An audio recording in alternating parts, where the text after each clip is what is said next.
तो last class में हमने टॉपिक पढ़ा था जिसका नाम था आउटब्रीडिंग डिवाइसेस। आउटब्रीडिंग डिवाइसेस में हमने पढ़ा था प्लांट उन तरीकों से जिस तरीके से प्लांट क्रॉस पॉलिनेशन को फेवर कर सकता है। तो सबसे पहला था यूनिसेक्सुअलिटी, फिर था डिचोगैमी, तीसरा था सेल्फ इनकम्पैटिबिलिटी,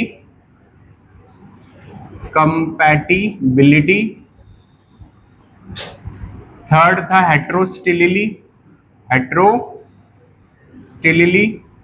एंड लास्ट था हर्कोगैमी। तो इसमें हमने क्या पढ़ा था? हमने पढ़ा था ये वो तरीके हैं जिससे प्लांट क्रॉस पॉलिनेशन को फेवर करता है और सेल्फ पॉलिनेशन को फेवर नहीं करता है। तो यूनिसेक्सुअल फ्लावर किसको फेवर करेगा? क्रॉस पॉलिनेशन को। पहला खत्म हो गया। डिचोगैमी में हमने ये पढ़ा था कि मेल मैच्योर हो गया, पहले फीमेल मैच्योर नहीं हुई, फीमेल मैच्योर होगी पहले मेल मैच्योर नहीं हुआ। ठीक है, तो इसे कहते थे dichogamy, male and female mature at different time.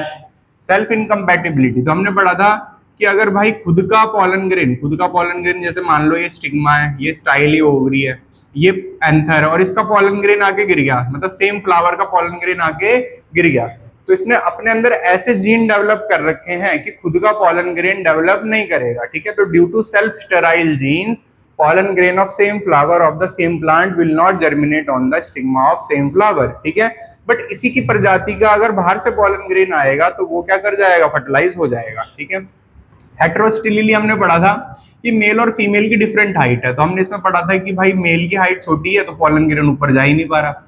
फिर दूसरा हमने पढ़ा था कि फीमेल जो है वो बहुत ज्यादा स्मॉल है और मेल की हाइट बहुत ज्यादा है, तो पॉलन ग्रेन उड़ जा रहा है, नीचे ही नहीं गिर पा रहा है इसके ऊपर। दोनों की हाइट क्या है? डिफरेंट। तो mail and female have different height, इसकी तरह ही है ये, mail and female develop at different time, mail and female have different height. फिर हमने पढ़ा था हर्कोगैमी। तो हर्कोगैमी हमने पढ़ा था कि पॉलन ग्रेन जो है वो फीमेल तक रीच नहीं कर पा रहा। पॉलन ग्रेन कहां तक रीच नहीं कर पा रहा? फीमेल पार्ट तक रीच नहीं कर पा रहा, क्योंकि जो फीमेल पार्ट है उसको चारों तरफ से कवर कर रखा है पेटल्स ने। किसने कवर कर रखा है? पेटल्स ने कवर कर रखा है। तो यहाँ पे इसे कहते हैं मैकेनिकल बैरियर। क्या कहते हैं? मैकेनिकल बैरियर कहते हैं, जिसमें जो पेटल्स होती हैं वो एक स्ट्रक्चर बना लेती हैं फीमेल के अराउंड, जिसकी वजह से खुद का पॉलन ग्रेन अंदर नहीं आ पाता है। और जब इसके खुद के पॉलन ग्रेन गिर जाते हैं तो ये फिर इसको ओपन कर देता है ताकि बाहर से पॉलन ग्रेन आ जाए। ठीक है, फिर इसके बाद हमने पढ़ा था आर्टिफिशियल हाइब्रिडाइजेशन। क्या पढ़ा था? Artificial hybridisation. आर्टिफिशियल हाइब्रिडाइजेशन में हमने ये पढ़ा था कि अगर हमें पॉलिनेशन करवानी है या फर्टिलाइजेशन करवानी है, किसने करवानी है? By human. किसे करवानी है? ह्यूमन। तो फर्टिलाइजेशन बाय ह्यूमन या pollination by human is called artificial hybridization. तो ह्यूमन कैसे क्यों करवा रहा है? ताकि वो कैरेक्टर को इंप्रूव कर सके। ह्यूमन क्यों करवा रहा है? ताकि कैरेक्टर को क्या कर सके? इंप्रूव कर सके। तो कैसे इंप्रूव करेगा भाई ह्यूमन कैरेक्टर को? तो हमने ये बताया था कि जो ह्यूमन होता है वो अपनी पसंद का पॉलन ग्रेन लेके आएगा और अपने पसंद के उस पर डाल देगा फ्लावर पे। तो मैंने इसका एग्जांपल बताया था कि फॉर एग्जांपल दो प्लांट है, ठीक है, और जैसे इसका ना एक ऑफिशियल एग्जांपल बताता हूँ जो पहले यूज होता था। तो होता यह था कि एक साउथ इंडियन गन्ना था और एक नॉर्थ इंडियन गन्ना था। कौन कौन से गन्ने थे? साउथ इंडियन और नॉर्थ इंडियन। तो होता यह था कि जो साउथ इंडियन गन्ना था ना वो मीठा बहुत था पर पतला था, मीठा बहुत था पर पतला था, और जो नॉर्थ इंडियन गन्ना था वो मोटा बहुत था पर मीठा नहीं था। ठीक है, तो साइंटिस्ट ने क्या करा, दोनों के पॉलन ग्रेन को, दोनों के मेल और फीमेल गैमेट्स को क्या करवा दिया? फर्टिलाइज। क्या करवा दिया? फर्टिलाइज करवा दिया। दोबारा बता रहा हूँ क्या करा। तो उन्होंने दो तरीके के गन्ने थे, एक नॉर्थ इंडियन गन्ना था और एक साउथ इंडियन गन्ना था। तो इन दोनों ने क्या करा, दोनों गन्ने को आपस में क्या करवा दिया? फर्टिलाइज करवा दिया, जिसकी वजह से एक जो नया गन्ना हुआ वो उसके अंदर वो मोटा भी था और उसके अंदर रस भी ज्यादा था। समझ में आ गई बात? तो इस तरीके से इंप्रूव करी जाती है वैरायटी को, और ये कौन करवाता है? ह्यूमन। इसके मैंने दो मेथड बताए थे। क्या बताए थे? एक बताया था मैंने इमैस्कुलेशन, क्या बताया था, और दूसरा बताया था मैंने बैगिंग। इससे मैंने क्या बताया था कि अगर तुम्हें खुद की पसंद का पॉलन ग्रेन डालना है तो तुम्हें पॉलन ग्रेन वाला जो एंथर उसे कट करके निकालना पड़ेगा, क्योंकि हो सकता है ये अपना पॉलन ग्रेन इसके ऊपर डाल दे। तो removing of male part is called emasculation, और इस फीमेल के ऊपर बाहर से आके कोई पॉलन ग्रेन ना गिर जाए इसलिए क्या कहते हैं इसे? बैगिंग। तो इस पे पॉलिथीन लगा दो या कोई चीज से कवर कर दो तो उसे कहते हैं बैगिंग। तो ये हो गया हमारा कंप्लीट। ठीक है, तो ये लास्ट क्लास का था। इसमें किसी को कोई डाउट है? यहां तक कुछ पूछना है लास्ट क्लास से? एक बार देख लो सारे बच्चे। ठीक है, नहीं पूछना तो जब अब हम बढ़ेंगे आगे नेक्स्ट टॉपिक पे जिसका नाम है डबल फर्टिलाइजेशन। क्या नाम है? Double fertilization. ठीक है, तो हेडिंग का नाम लिखेंगे हम डबल फर्टिलाइजेशन। तो जरा ध्यान से समझेंगे, एग्जाम के लिए काफी इंपॉर्टेंट हेडिंग है।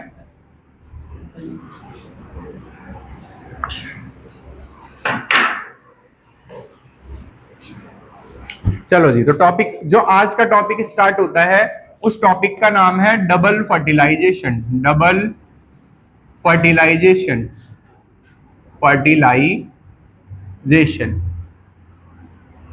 तो डबल फर्टिलाइजेशन की डेफिनेशन होती है, ठीक है, आफ्टर रीचिंग सिनर्जिड। कौन रीच करा सिनर्जिड तक बताओ? Pollen tube. After reaching synergid, तो सिनर्जिड तक रीच करने के बाद pollen tube release two male gamete. Pollen tube release कर देती है टू मेल गैमेट्स या two male nuclei. Two male gametes या two male nuclei which is formed by, बताओ भाई क्या आएगा answer? Pranjal. Which is formed by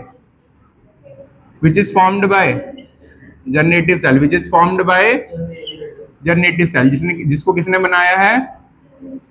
generative cell ने। बताओ समझ में आई बात? ठीक है, यहाँ पे क्या बताया मैंने? जैसे ही रीच कर जाता है after reaching synergid pollen tube release two male gamete which is formed by generative cell. Clear हो गया? ठीक है, तो मैंने क्या बताया? मैंने बताया कि जैसी ही पॉलन ट्यूब पहुंच जाती है फीमेल गैमेट तक, तो यहाँ पे पॉलन ट्यूब कहां तक पहुंच गई?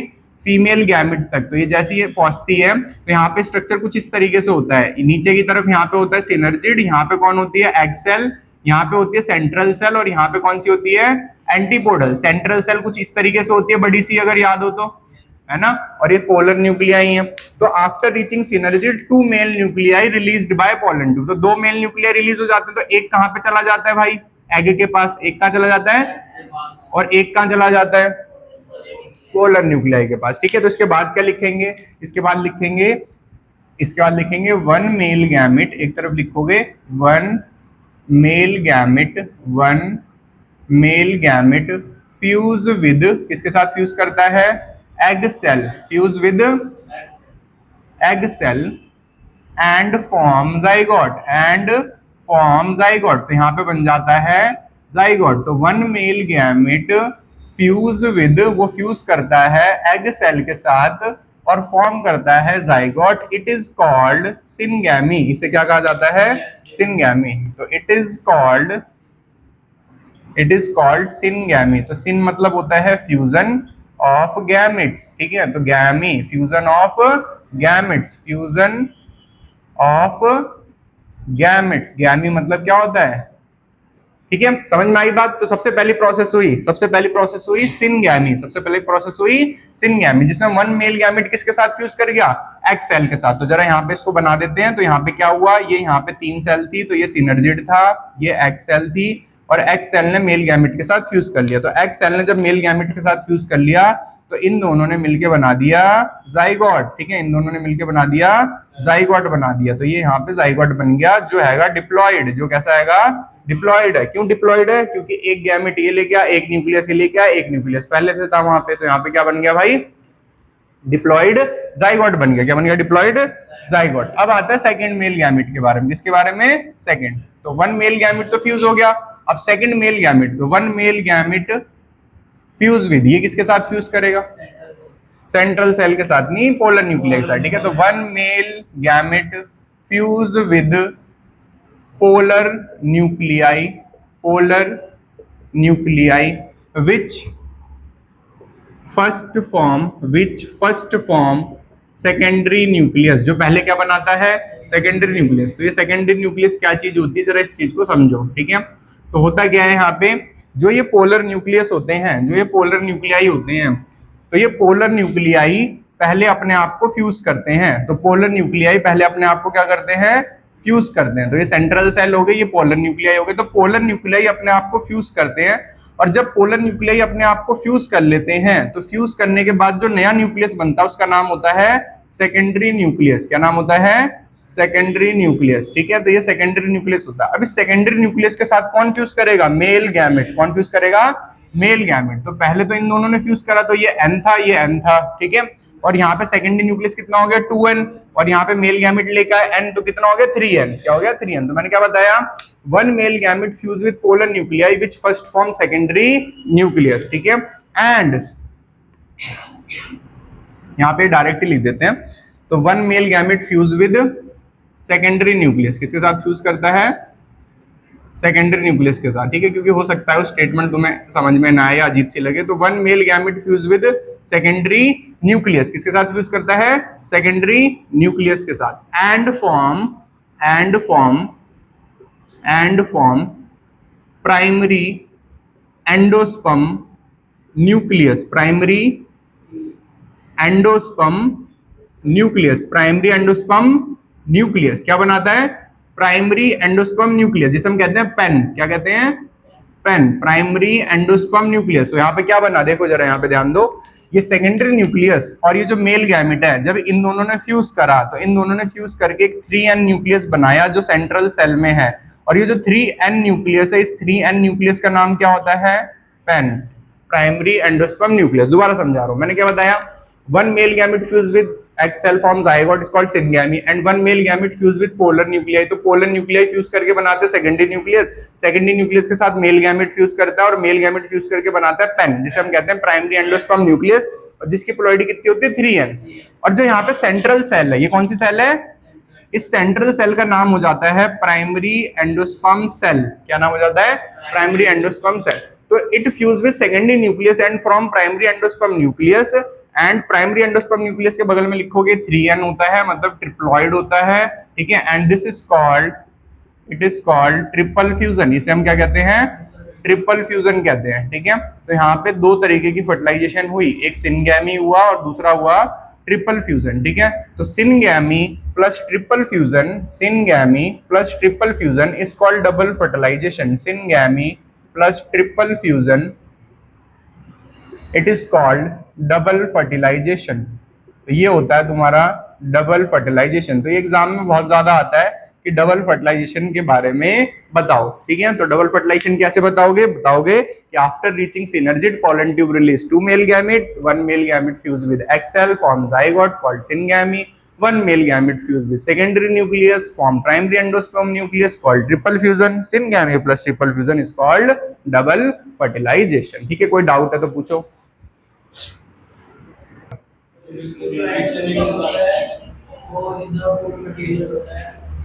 मतलब वही, हाँ बोल लो, सही बोल रहे हो।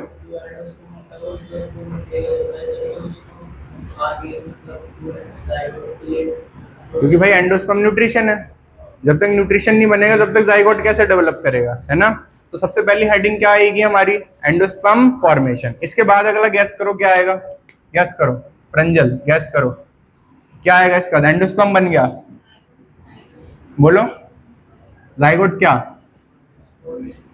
जाइगोट किस में फॉर्म होता है, इसके बाद जाइगोट के बाद क्या बनता है, जाइगोट के बाद क्या बनता है, ह्यूमंस में पढ़ो, याद करो ना, ह्यूमंस में गैमेट फ्यूज करते हैं, जाइगोट बनता है। जाइगोट किस में डेवलप करता है,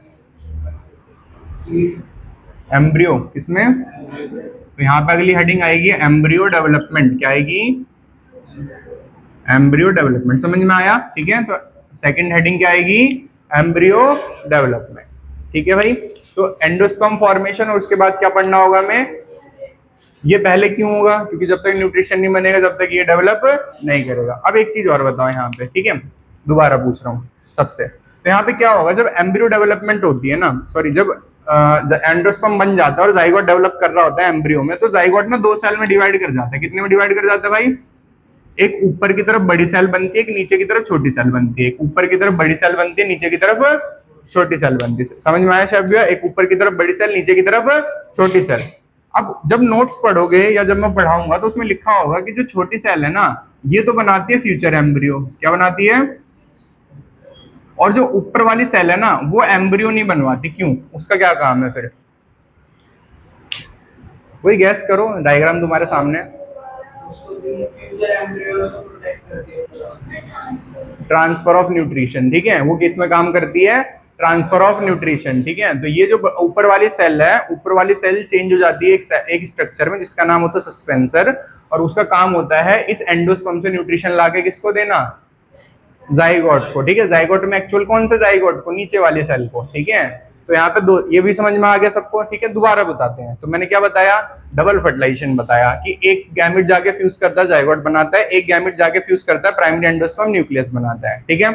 अब जो प्राइमरी एंडोस्पर्म न्यूक्लियस उसे ट्रिपल फ्यूजन कहते हैं, उस वाले को सिनगैमी कहते हैं, दोनों को एक साथ क्या कहते हैं, डबल फर्टिलाइजेशन कहते हैं। अब मैंने बोला इसके बाद क्या होगा, तो इसके बाद एंडोस्पर्म डेवलपमेंट होती है, एंडोस्पर्म डेवलप हो जाता है तो फिर किसकी डेवलपमेंट होती है, एम्ब्रियो डेवलपमेंट होती है। फिर मैंने एक क्वेश्चन पूछा कि जब एम्ब्रियो डेवलप कर रहा होता है तो उसके अंदर दो सेल होती हैं, एक छोटी एक बड़ी सेल, और जो ऊपर वाली सेल होती है वो एम्ब्रियो डेवलप नहीं करती। ऐसा क्यों, क्योंकि वो न्यूट्रिशन लाके देती है किसको, एम्ब्रियो को।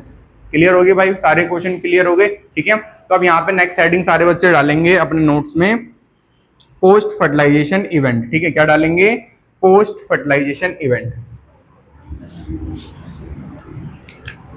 Post fertilization event, post fertilization events, ठीक है। तो पोस्ट का मतलब क्या होता है, बाद में, है ना। पोस्ट का मतलब क्या होता है, बाद में। और फर्टिलाइजेशन का दूसरा नाम क्या होता है, बताओ भाई, फर्टिलाइजेशन का दूसरा नाम क्या होता है, सिनगैमी। दूसरा नाम क्या होता है, फ्यूजन ऑफ गैमेट्स, ठीक है। तो जाइगोट तो बन चुका, सिनगैमी हो चुकी, तो इसके बाद क्या होता है, पोस्ट फर्टिलाइजेशन इवेंट। तो पोस्ट फर्टिलाइजेशन इवेंट में सबसे पहले होता है, सबसे पहले होता है फ्लावर जो होता है वो फेड हो जाता है, फ्लावर बिकम फेड। तो ये सिर्फ कॉमन चीजें हैं जो बाहर से देखने को मिलती, अंदरूनी क्या हो रहा होता है वो तुम्हें बता चुका मैं, ठीक है। तो फ्लावर बिकम फेड। इसके बाद क्या होता है, जो कैलेक्स होता है, कोरोला जो होता है, एंड्रोशियम जो होता है, वो एंड्रोशियम जो होता है वो फॉल हो जाता है, क्या हो जाता है, फॉल हो जाता है, ठीक है। तो कैलेक्स, कोरोला, एंड्रोशियम क्या हो जाता है, फॉल हो जाता है। फिर यहाँ पे एक सवाल आता है एंट्रेंस में, कैलेक्स कुछ प्लांट्स में बचा रहता है फर्टिलाइजेशन के बाद भी, तो उसे कहते हैं परसिस्टेंट कैलेक्स। क्या कहते हैं, परसिस्टेंट कैलेक्स। तो अब तुमसे सवाल है, बताओ भाई, अभी तक प्रंजल ने एक्यूरेट आंसर नहीं दिया, परसिस्टेंट और कहाँ पढ़ा था हमने, प्रंजल नाम है तुम्हारा, परसिस्टेंट और कहाँ पढ़ा था हमने, किस टॉपिक में पढ़ा था परसिस्टेंट वर्ड, ओव्यूल में पढ़ा था, चलो हिंट भी दे दी। उसके अंदर क्या रह गया था, तो उसे हम क्या कह रहे थे, ओव्यूल में, ओव्यूल में न्यूट्रिटिव सेल का नाम क्या था, बताओ, ओव्यूल की न्यूट्रिशन वाली सेल का नाम क्या था, तुम बताओ सना। न्यूसेलस, क्या नाम था, न्यूसेलस।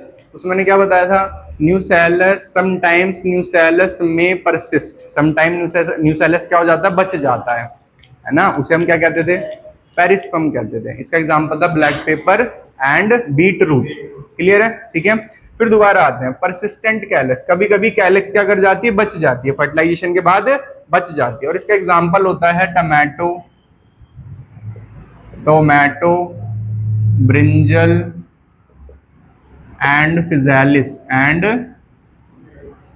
फिजालिस। तो फिजालिस क्या होता है भाई, जिसे तुम रसभरी कहते हो, टमाटर जैसे जो होते हैं छोटे छोटे से, ठीक है, छोटे छोटे से टमाटर, पर उसके चारों तरफ एक ब्राउन सी कवरिंग रहती है पत्तों की।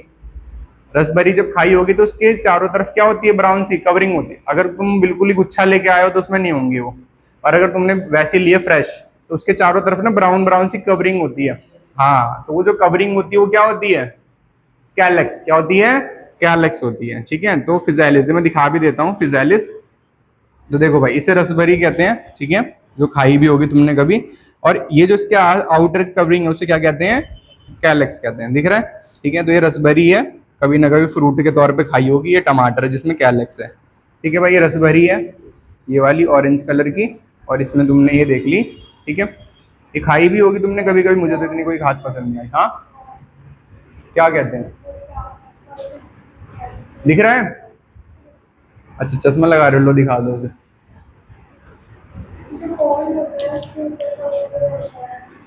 किसके ऊपर का, ये फिजालिस है, ठीक है। तो यहाँ पे मैंने बताया टोमेटो, ब्रिंजल एंड फिजालिक्स। इसमें परसिस्टेंट कैलेक्स देखने को मिलता है, कोरोला नहीं देखने को मिलता किसी के अंदर। क्या देखने को मिलता है? कैलेक्स देखने को मिलता है। तो ये तो मैंने बता दिया यहाँ पे। अब आता है यहाँ पे सबसे पहली हेडिंग जिसका नाम होता है एंडोस्पर्म फॉर्मेशन। तो इसको हम इरेज करते हैं और पोस्ट फर्टिलाइजेशन इवेंट का हम पहला इवेंट लिखते हैं। ये लिख लिया। चलो, तो फ्लावर फेड हो जाता है, पार्ट्स गिर जाते हैं, कैलेक्स कभी कभी बच जाता है। तो यहाँ पे आएगा सबसे पहले हेडिंग जिसका नाम होता है, एंड ये पोस्ट फर्टिलाइजेशन में ही है, ठीक है, एंडोस्पर्म फॉर्मेशन या डेवलपमेंट, ठीक है। तो एंडोस्पर्म फॉर्मेशन तो इंपॉर्टेंट टॉपिक है ये, ठीक है। और ये पोस्ट फर्टिलाइजेशन में पहला इवेंट है। अगर जैसे यूं पूछा गया तुमसे कि बताओ फर्टिलाइजेशन के बाद जो फ्लावर के पार्ट्स होते हैं उनके साथ क्या होता है, तो गिर जाते हैं, फ्लावर फेड हो जाता है। फिर ये आ गया फर्टिलाइजेशन के बाद इवेंट कौन सा होता है, तो एंडोस्पर्म फॉर्मेशन होता है, ठीक है भाई। तो एंडोस्पर्म फॉर्मेशन क्या होता है, यहाँ पे डेफिनेशन आएगी, जो प्राइमरी एंडोस्पर्म न्यूक्लियस होता है, primary endosperm nucleus divide to form mature endosperm. क्या बनाता है? Mature endosperm. तो ये मैच्योर एंडोस्पर्म बनाता कैसे है, तो दो तरीके से बनाता है। ये दो तरीके से बनाता है। तो दो तरीके कौन कौन से होते हैं भाई? तो दो तरीके होते हैं। सबसे पहला होता है nuclear endosperm, nuclear endosperm types, ठीक है। और सेकंड होता है cellular endosperm, nuclear endosperm and cellular endosperm, nuclear endosperm and cellular endosperm. Nuclear endosperm कैसे बनता है भाई, तो बताओ। न्यूक्लियर एंडोस्पर्म दोबारा, फिर परंजल ने तो आंसर बताया नहीं था, बताओ जी। तो जो न्यूक्लियर एंडोस्पर्म है उससे सवाल ये है, what is FND? What is FND? FND, हाँ बताओ, कहाँ पढ़ा था पहले इसके बारे में? ये तुम्हारे सामने डायग्राम भी है हिंट के लिए। एफएनडी कहाँ पढ़ा था? तेज बोलो।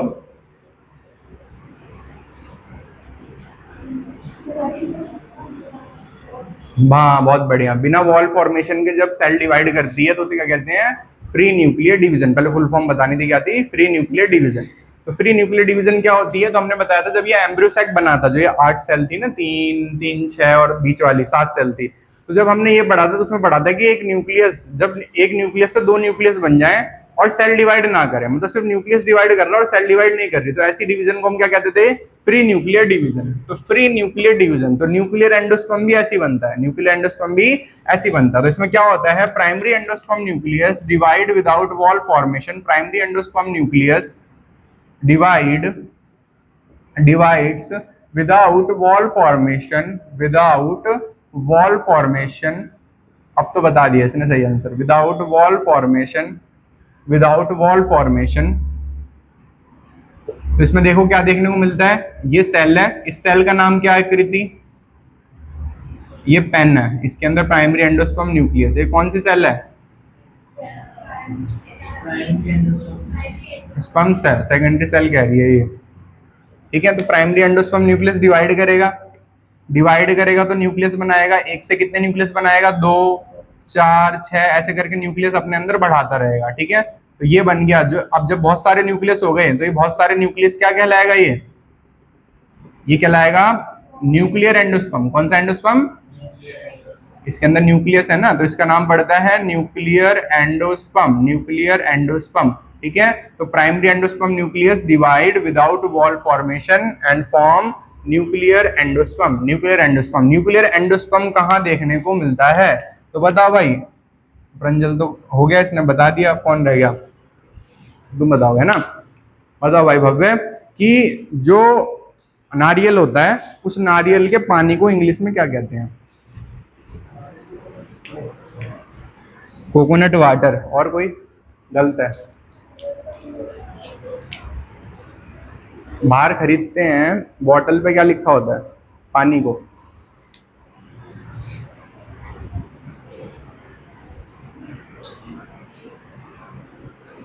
नहीं पता? किसी को नहीं पता? टेंडर कोकोनट क्या लिखा होता है? देखना कभी, ठीक है। कोकोनट का कोई बॉटल खरीदना जिसमें कोकोनट वाटर हो, ठीक है, या किसी मॉल में देखना तो उसमें क्या लिखा रहता है, टेंडर कोकोनट। कोकोनट के पानी को क्या कहते हैं, टेंडर कोकोनट। तो जो कोकोनट का पानी होता है उसमें कौन सा एंडोस्पर्म होता है,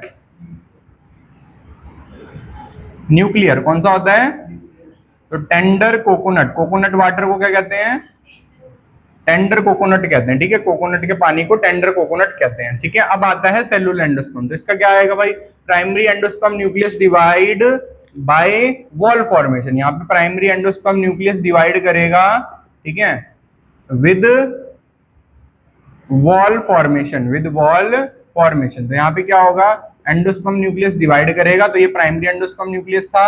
ठीक है, तो ये प्राइमरी एंडोस्पर्म न्यूक्लियस डिवाइड करेगा और अपने अगल बगल क्या बना लेगा, वॉल। तो 2 सेल हो गई, 4 सेल हो गई, और हर न्यूक्लियस के साथ क्या बनाता जा रहा है, वॉल। हर न्यूक्लियस के साथ क्या बनाता जा रहा है, वॉल बनाता जा रहा है। तो इस तरीके से यहाँ पे तुम्हारे सामने जो एंडोस्पर्म दिखेगा इसका नाम होगा सेलुलर एंडोस्पर्म। क्या नाम होगा, सेलुलर एंडोस्पर्म नाम होगा। और सेलुलर एंडोस्पर्म कहाँ पाया जाता है, तो इसका फिर दोबारा सवाल आएगा कि जो कोकोनट का व्हाइट वाला पार्ट होता है उसे क्या कहते हैं,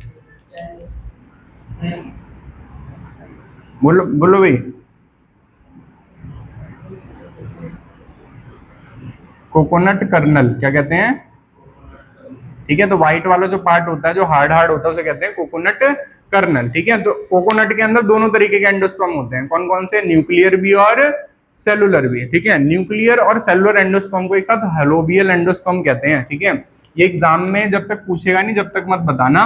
तो न्यूक्लियर और सेलुलर एंडोस्पर्म जब जिसके अंदर एक साथ होते हैं उन्हें क्या कहा जाता है, होलोबियल। क्या कहते हैं, होलोबियल एंडोस्पर्म। और ये चीज बता रहा हूँ, ये जब तक कोई पूछेगा नहीं जब तक नहीं बताना। ठीक है, ध्यान रखना, जब तक कोई पूछेगा नहीं जब तक नहीं बताना। कि जैसे किसी के अंदर दोनों एंडोस्पर्म होंगे तो वो जो ऑर्गेनिज्म है या वो जो प्लांट है वो उसके अंदर कौन सा एंडोस्पर्म कहलाएगा, होलोबियल एंडोस्पर्म कहलाएगा। ठीक है, तो ये जब तक ना पूछा जाए जब तक नहीं बताना, या लिखना भी नहीं है। बस 2 ही लिखने हैं, सेलुलर और न्यूक्लियर।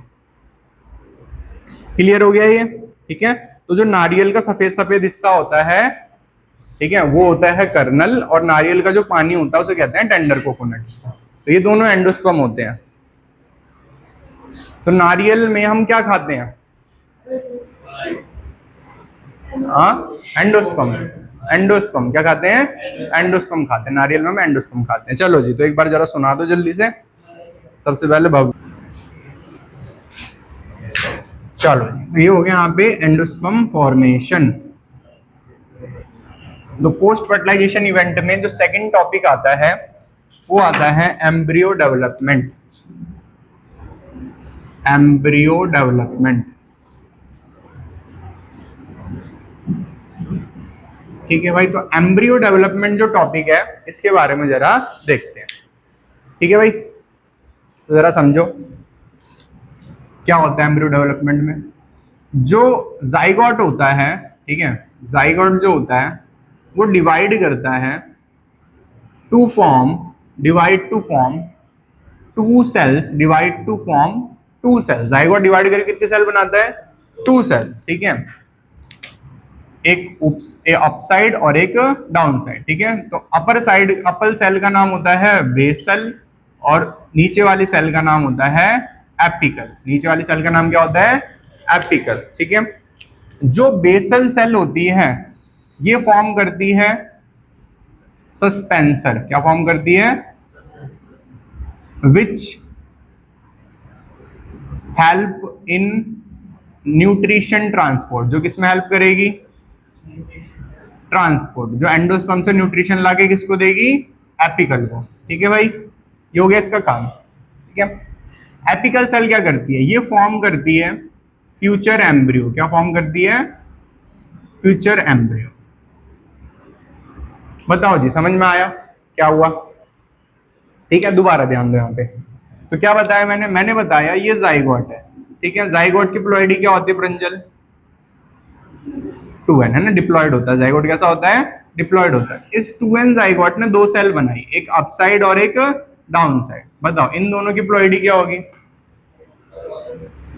इन दोनों की प्लॉइडी क्या होगी, ऊपर नीचे वाली की 2n रहेगी, है ना, क्योंकि ये नॉर्मली डिवाइड करी है, मियोसिस थोड़ी हुई है। तो दोनों कैसी हैं, 2n। ऊपर वाली सेल का नाम क्या है, बेसल, और नीचे वाली सेल का नाम क्या है, एपिकल। अभी बताया मैंने। ठीक है, अब जो बेसल सेल है, ठीक है, और जो एपिकल सेल है, इस स्टेज में इसका नाम होता है प्रो एम्ब्रियो। क्या नाम होता है?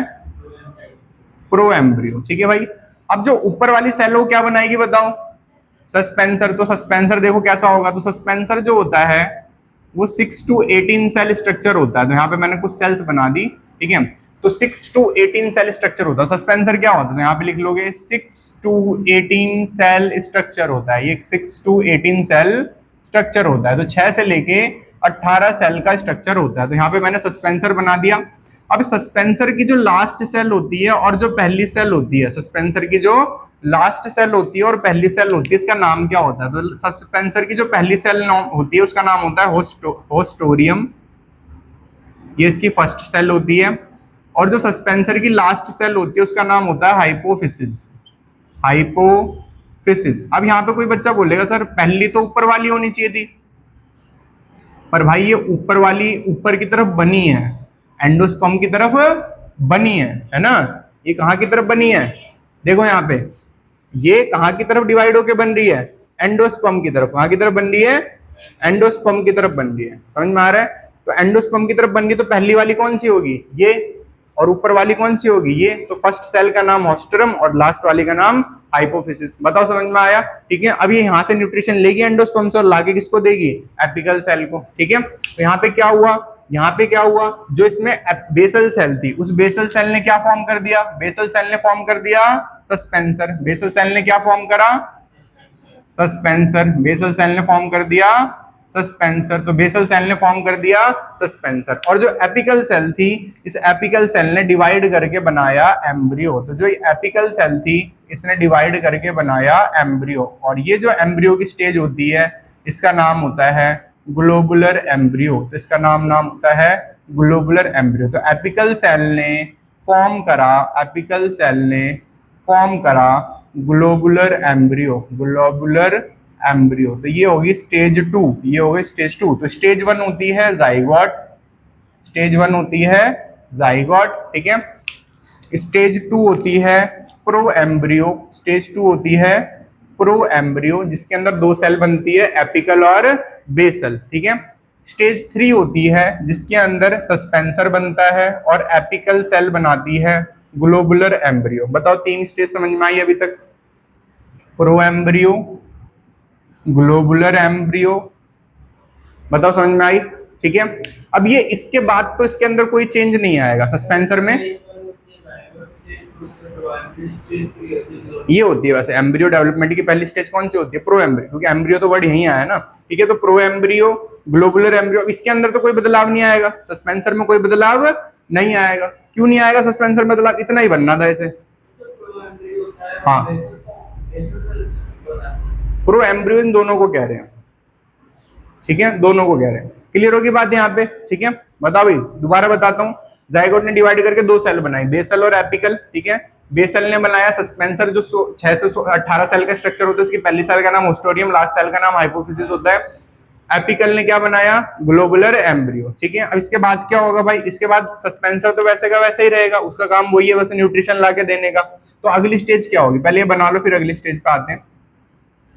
बनाओ सारे बच्चे, अगली स्टेज पे आते हैं फिर।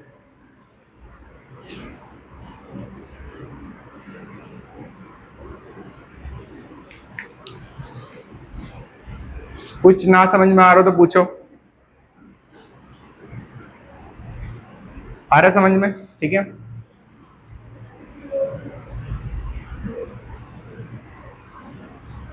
कोई बात ना समझ में आ रही हो तो पूछो। सन्ना और प्रंजल, कोई बात है जो नहीं समझ में आ रही? हाँ, छोटी वाली सेल जो होती है ये, इसका नाम ग्लोबुलर एम्ब्रियो है। हाँ, नहीं ये एक्चुअल एम्ब्रियो है, ठीक है। ये भी एम्ब्रियो है, क्योंकि फ्यूचर एम्ब्रियो तो यही होता है, एपिकल। तो एम्ब्रियो का नाम होता है प्रो एम्ब्रियो। एम्ब्रियो का नाम होता है ग्लोबुलर एम्ब्रियो, ठीक है। बताओ भाई, आगे बढ़े? यहां तक हो गया, आगे बढ़े। तो इसके बाद क्या होगा? देखो, सस्पेंसर तो वैसे का वैसे ही रहेगा, इसमें दोबारा नाम लिखने की जरूरत नहीं है। तो सस्पेंसर तो वैसे का वैसा ही रहेगा। इससे अगली स्टेज में क्या होगा, जो ये ग्लोबुलर एम्ब्रियो है ये अपने अंदर कोटिलिडन बनाएगा, ठीक है। तो कोटिलिडन बनाने के लिए पहले ये शेप चेंज करता है और ये शेप बनाता है दिल जैसी, उल्टे दिल जैसी, ठीक है। तो इसका नाम होता है हार्ट शेप एम्ब्रियो। क्या नाम होता है, हार्ट शेप एम्ब्रियो। तो ये बनता है हार्ट शेप एम्ब्रियो। तो ये थर्ड स्टेज होती है जिसका नाम होता है सी। तो इसे हम लिखेंगे हार्ट शेप एम्ब्रियो, ठीक है। तो ये थर्ड स्टेज होती है और ये थर्ड स्टेज का नाम होता है हार्ट शेप एम्ब्रियो, ठीक है। Heart shape embryo, heart shape embryo. उसके बाद जो कोटिलिडन होते हैं एम्ब्रियो के थोड़े बड़े हो जाते हैं, ठीक है। यहाँ पे पहले हम बनाएंगे सस्पेंसर। तो अगली स्टेज में क्या होगा, ये होगा सस्पेंसर। सस्पेंसर का तो काम वही है न्यूट्रिशन देना, तो इसमें तो बार बार नाम लिखेंगे नहीं। तो सस्पेंसर है और जो इसके कोटिलिडन होते हैं वो थोड़े बड़े हो जाते हैं। तो बड़े होने के बाद वो कुछ इस तरीके से लहराते हुए दिखने लग जाते हैं। इसे हम कहते हैं मैच्योर एम्ब्रियो या टोरपीडो एम्ब्रियो। तो ये हो गया यहाँ पे मैच्योर एम्ब्रियो या टोरपीडो एम्ब्रियो। तो ये हो गया डायग्राम नंबर डी और इसे हम कहते हैं मैच्योर एम्ब्रियो या टोरपीडो एम्ब्रियो। मैच्योर या टोरपीडो एम्ब्रियो, टोरपीडो एम्ब्रियो। तो ये बन गया यहाँ पे एम्ब्रियो कंप्लीट, ठीक है। दोबारा समझा दे रहा हूँ क्या क्या पढ़ा हमने। तो हमने ये पढ़ा कि जाइगोट बनने के बाद जाइगोट डिवाइड करके दो सेल बनाता है, एपिकल और बेसल। एपिकल बनाता है फ्यूचर एम्ब्रियो और बेसल बनाता है सस्पेंसर। तो हमने पहले डायग्राम में बनाया प्रो एम्ब्रियो जिसमें एपिकल और बेसल था, और प्रो एम्ब्रियो ने डिवाइड करके बनाया ग्लोबुलर एम्ब्रियो। ग्लोबुलर एम्ब्रियो में एपिकल ने बना दिया सर्कुलर सा ग्लोबुलर एम्ब्रियो और बेसल ने बना दिया सस्पेंसर। सस्पेंसर की कुछ सेल का नाम लिख दिया, पहली का नाम ऑस्ट्रम, लास्ट का नाम हाइपोफिसिस लिख दिया। इससे अगले में इसका काम खत्म हो गया सस्पेंसर का, ठीक है। तो अगले में क्या हुआ, ग्लोबुलर एम्ब्रियो ने बनाया हार्ट शेप एम्ब्रियो, उसके बाद बनाया मैच्योर एम्ब्रियो और टोरपीडो एम्ब्रियो। तो अब एग्जाम में सवाल क्या आता है, एग्जाम में सवाल आता है एम्ब्रियो की डेवलपमेंट की स्टेजेस कौन सी होती है, pro embryo, globular embryo, heart shape embryo, torpedo embryo, ये स्टेजेस होती है, ठीक है। ये बनाने को बहुत रेयर आता है, ठीक है। मोस्टली वर्ड आ जाता है कि एम्ब्रियो डेवलपमेंट की स्टेजेस बताओ, कौन कौन सी, नाम बताओ, ठीक है। नाम बताने को आ जाएगा या डायग्राम आ जाएगा, बताओ ये कौन सी स्टेज की बात कर रहा है, ठीक है। तो हार्ट शेप की बात कर रहा है, ये वाला कौन सा है, ग्लोबुलर है, ये बताओ कौन सा है, डायग्राम ऐसे आ जाएगा। बनाने को नहीं आता, ठीक है। फिर आ जाएगा सस्पेंसर का क्या फंक्शन होता है, ठीक है। सस्पेंसर में कितनी सेल होती हैं, एंट्रेंस लेवल पे आ जाएगा सस्पेंसर की पहली सेल का नाम क्या होता है, सस्पेंसर की लास्ट सेल का नाम क्या होता है, ठीक है। तो ये एंट्रेंस लेवल पे आ जाता है। तो ये तुम्हारा हो गया एम्ब्रियो डेवलपमेंट फिनिश, ठीक है। Torpedo, TORPEDO, TORPEDO, torpedo embryo.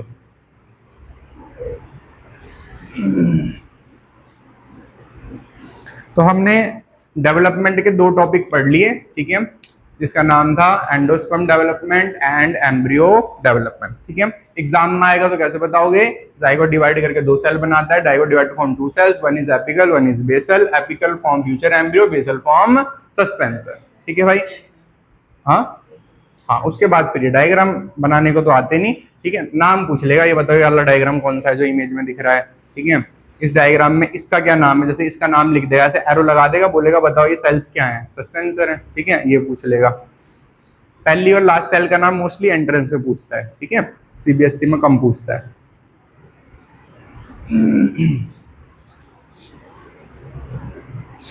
अब ये जो है ये कॉटिलिडन्स हैं, ठीक है। मोनोकॉट और डाइकॉट जैसे हमने पढ़ा था, ठीक है। तो ये कॉटिलिडन्स है और ये प्रोसेस किसके अंदर चल रही है, ओव्यूल में। किसमें चल रही है, ओव्यूल में चल रही है।